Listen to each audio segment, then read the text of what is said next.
On a le plaisir aussi d'accueillir M. Rachid Nekez, qui est président du mouvement de la jeunesse et changement, qui est avec nous depuis Alger via Skype. C'est Rachid, marhaba bik. Merci d'avoir accepté l'invitation. Sahaïd. السلام عليكم أزل الكتاب والسيدة الجديد. شكرا على الاستضافة ومبروك التحيات وكل الجزائريين. Merci, c'est Rachid. On va essayer juste de régler le problème de connexion avec Rachid Nekez. On a avec nous aussi M. Hicham Aboud, qui est journaliste, qui est avec nous depuis Paris via Skype.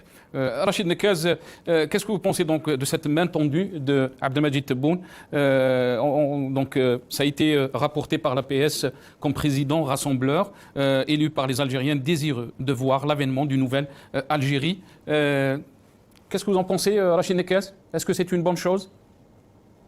Écoutez, je crois que la déclaration du président Abdelmadjid Tebboune est une déclaration de principe qui, à ce jour, n'est pas suivie des faits. Le président Tebboune sait très bien ce qu'il faut faire pour rassembler les 45 millions d'Algériens et notamment les 7 millions d'Algériens qui vivent à l'étranger. C'est une loi d'amnistie. La libération de tous les détenus politiques, aujourd'hui il y en a 270 dans les prisons algériennes, dont un qui est mort, Rabi Abdou Hakim Betazi. Aujourd'hui nous avons officiellement déposé plainte contre l'État algérien pour homicide involontaire et non-assistance à la personne en danger. 3, c'est l'ouverture de l'espace médiatique afin qu'il y ait des débats contradictoires dans les différents médias algériens, donc télévision, radio et journaux, entre les tenants de l'opposition et les tenants du pouvoir. 4, la nomination d'une personnalité incontestée et respectée à la tête de la commission électorale indépendante de surveillance des élections, par exemple Ahmed Bitour, avec pour moitié des membres nommés par le pouvoir, moitié nommés par l'opposition. Et 5, c'est l'engagement qui ne se représente pas en 2024 avec la création notamment du poste de président d'honneur. Si ces 5 conditions s'est réunies, là, on pourra dire que le président Tebboune veut être le rassembleur de l'Algérie. Donc, attendons les prochains jours, attendons les prochaines semaines. Et s'il n'y a rien dans les prochaines semaines, là, on pourra dire que c'était simplement une déclaration de principe qui n'est absolument pas suivie des faits. Je crois qu'il a loupé formidable occasion au moment de l'Eid al-Moubarak d'ouvrir les portes des prisons pour que ces 270 détenus politiques puissent fêter l'Eid en famille. Il a loupé l'occasion, peut-être qu'il va se rattraper dans les prochains jours, Inch'Allah, en tout cas je le souhaite. L'intérêt Rachid Nekez, cet appel a exclu toutefois ceux qui ont franchi, comme donc ils ont été qualifiés, les lignes rouges. Qu'est-ce que vous en pensez?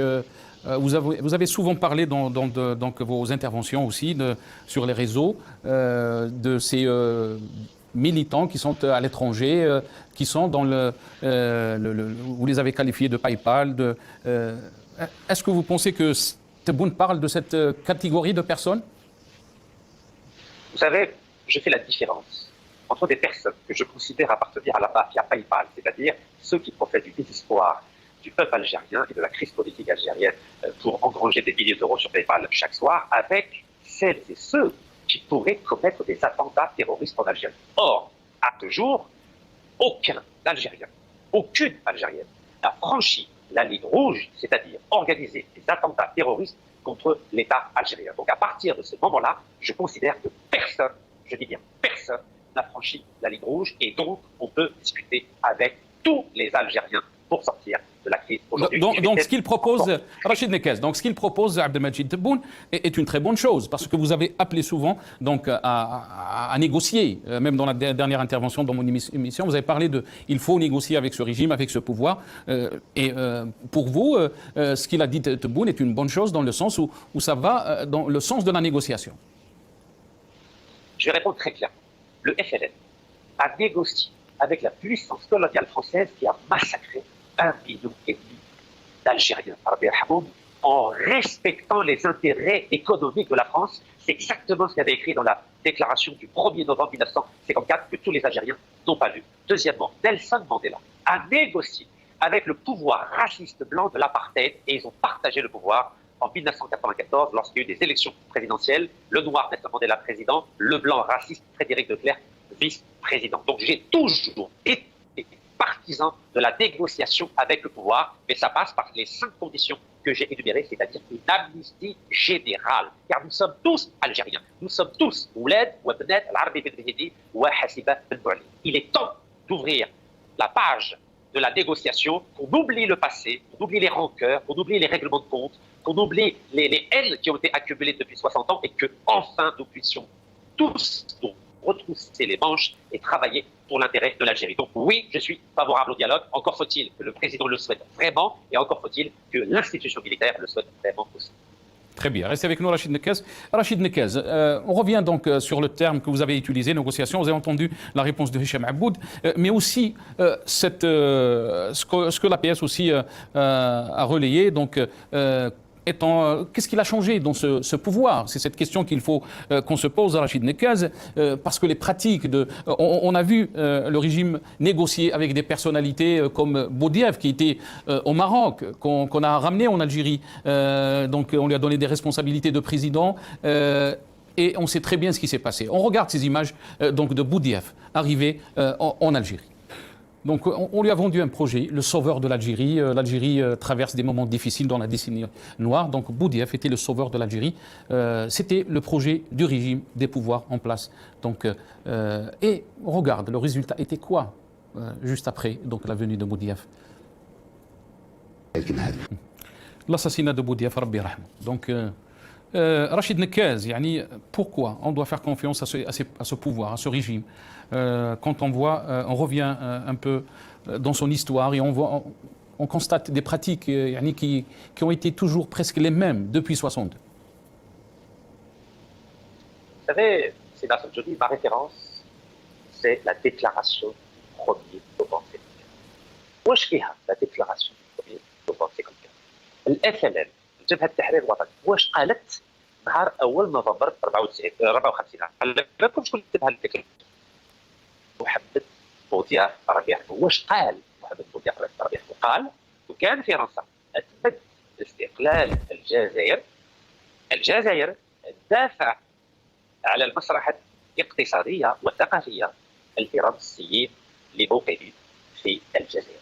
Donc dans la déclaration du 1er novembre 54, il écrit très précisément, sous la dictée de Mohamed Boudiaf, que si la France accorde l'indépendance à l'Algérie, l'Algérie s'engageait à respecter les intérêts culturels et économiques de la France en Algérie. Et malheureusement, Mohamed Boudiaf, quand il arrive au pouvoir en janvier 92, il a oublié ce qu'il lui-même avait dicté le 1er novembre 1954, c'est-à-dire quand on négocie avec un ennemi, que ce soit la France coloniale ou bien le régime militaire, il faut respecter les intérêts économiques de l'ennemi.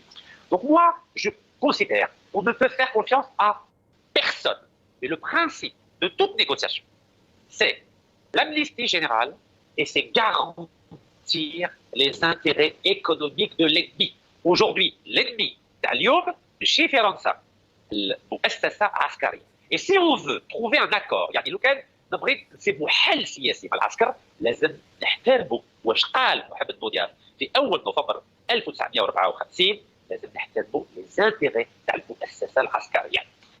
Et c'est ce qu'a fait Nelson Mandela avec les racistes du Parti national de Frédéric Leclerc. Il leur a garanti, il a respecté 80% de l'économie sud-africaine, c'est-à-dire les mines d'or en échange de l'indépendance politique pour les Noirs. Donc voici les règles. وهذو les règles. أي واحد يحكيها لكم في القاهرة، في لا سوربون، في هارفارد، في ستانفورد، بصح في الجزائر المشكل وراه. المشكل الخطاب تاع المعارضة الجزائرية خطاب شعبوي. أنا خطاب تاعي خطاب تاريخي تاع الFLN تاع أول نوفمبر 54. ما تنساوش باللي دوغول اللي كان يحكم في الحكومة الفرنسية في 45 8 ماي 45 هو اللي قتل 45 ألف جزائريين في خراطة في صيف في كلمة، وهو دوغول راشد نكاز مليون ونص جزائريين في الوقت الثورة بين 54 و 62 والFLN مع من دار مفاوضات مع القتال تاع دوغول، ومع هذه المفاوضات الجزائر جابت العلم الجزائري ولكن الجزائر تاع الFLN.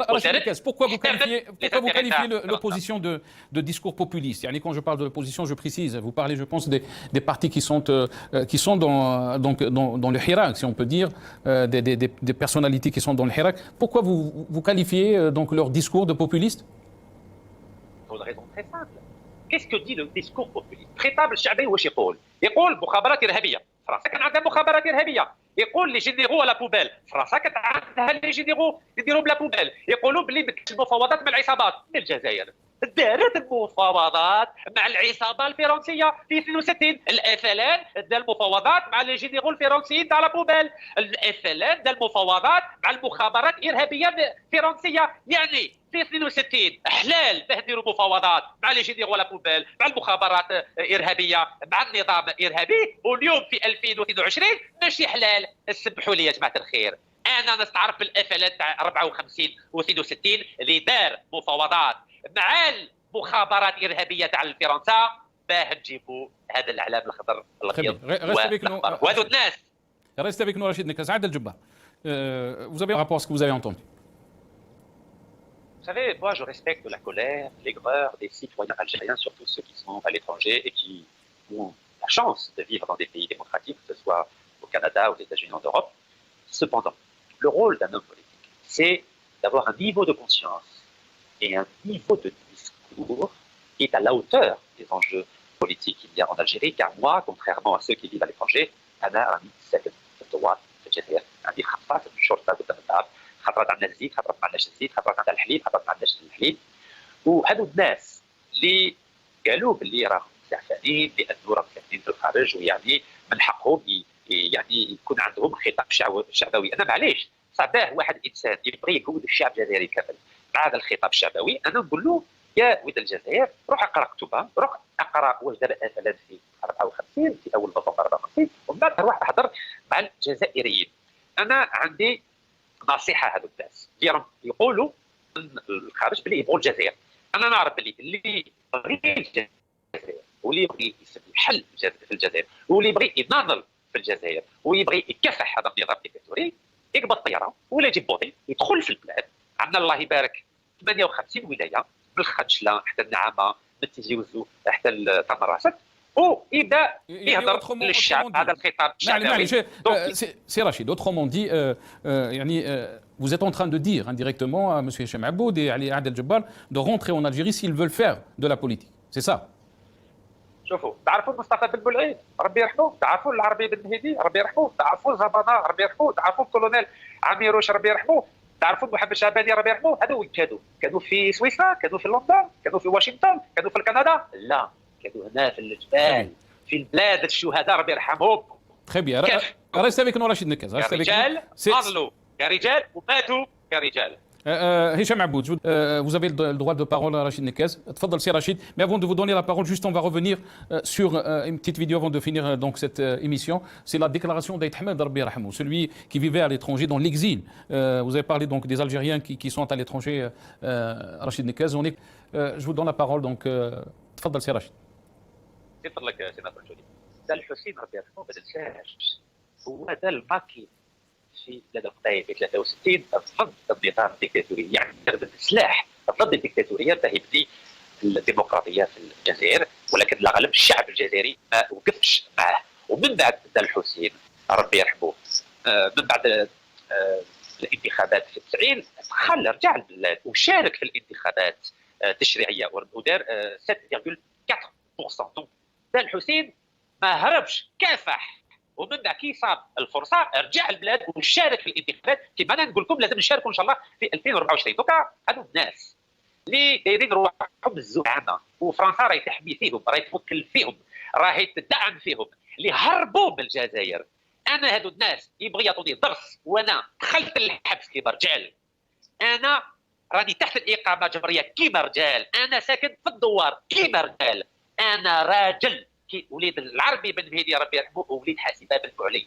وعلى بالكم بلي الشاويه يعطيهم الصحه وبارك الله فيكم، هما اللي بداوا الثوره نهار اول نوفمبر 1954. وعلى بالكم بلي انايا زايد في فرنسا، اللغه العربيه ما نعرفهاش كاع، التاريخ تاع الجزائر ما نعرفوش كاع، بصح انا الوحيد كاع في العالم يتنازل على جنسيه فرنسيه 14 جويي 2013. وانايا اللي دخلت البلاد 4 ديسمبر 2019 ماشي جابوني من اسبانيا ولا جابوني من الجزائر. تعرفوا علاش؟ باسكو انا عندي دين، انا وليد مصطفى بن بلعيد ووليد العربي بن مهدي. انا مانيش خايف نهرب لاسبانيا ولا المغرب ولا لفرنسا، نخاف من الجزائر. انا دخلت للبلاد باه ندخل للحبس كيما الزعامه تاع الثوره الجزائريه، ماشي راني مخبي في الخارج وندير الثوره بالتليكوموند ولا باليوتيوب. انا نعرف لو كان واحد يقول باللي وليد بو ووليد باباه وعنده نيف وعنده دم تاع الشهداء يدخل البلاد ويدخل الحبس في البلاد ويموت في البلاد كيما رشيد الكاز وليد الحاج العربي. Merci Rachid, merci, barakallahu fik. On a dépassé le